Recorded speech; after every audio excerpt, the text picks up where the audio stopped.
Hi friends, today I would like to speak on the topic World Peace.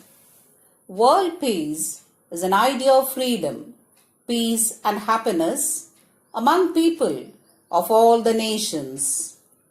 It is an idea of a world without violence where nations strive to work with each other for the progress of mankind as a whole. Does this idea sound utopian? Of course, certainly it does. Given today's scenario, the world over, the people are governed by narrow petty interests.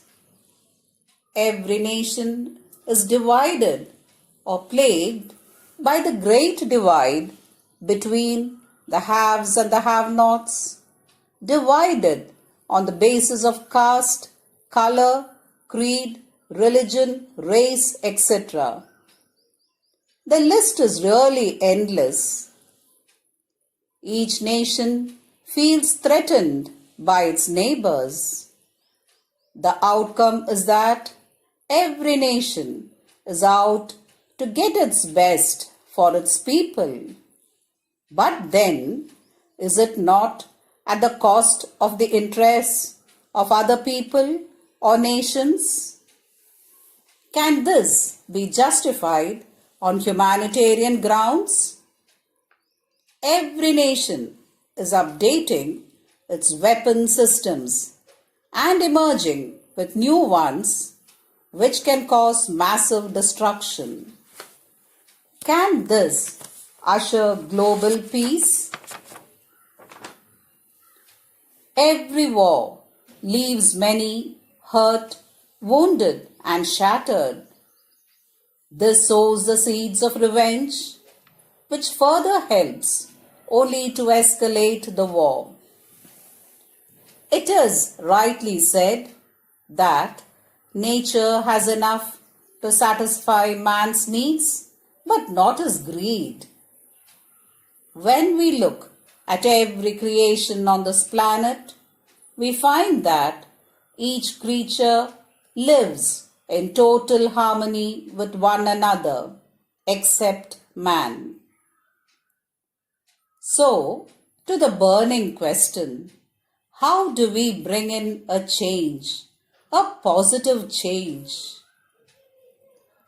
The root cause of every problem is the human mind. The seeds of anger, jealousy, hatred, suspicion, etc.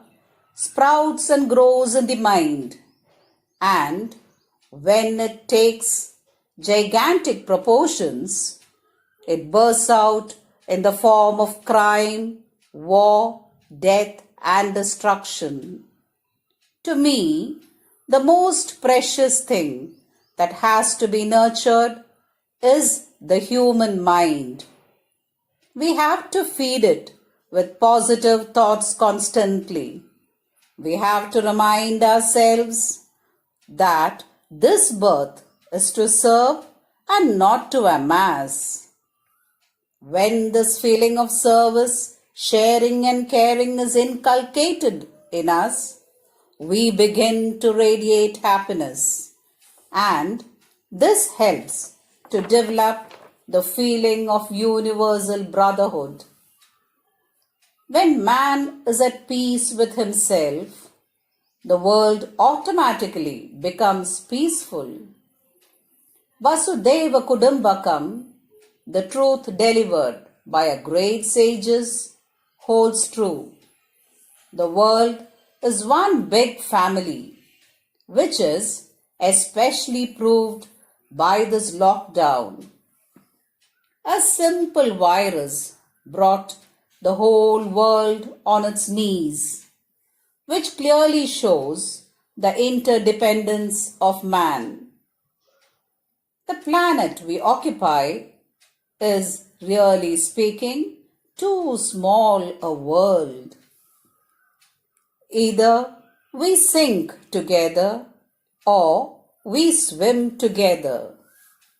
So, let us ensure that every thought and action of ours is aimed at peace in the self, in the family, in the community, in the country, and in the world as a whole. Thank you.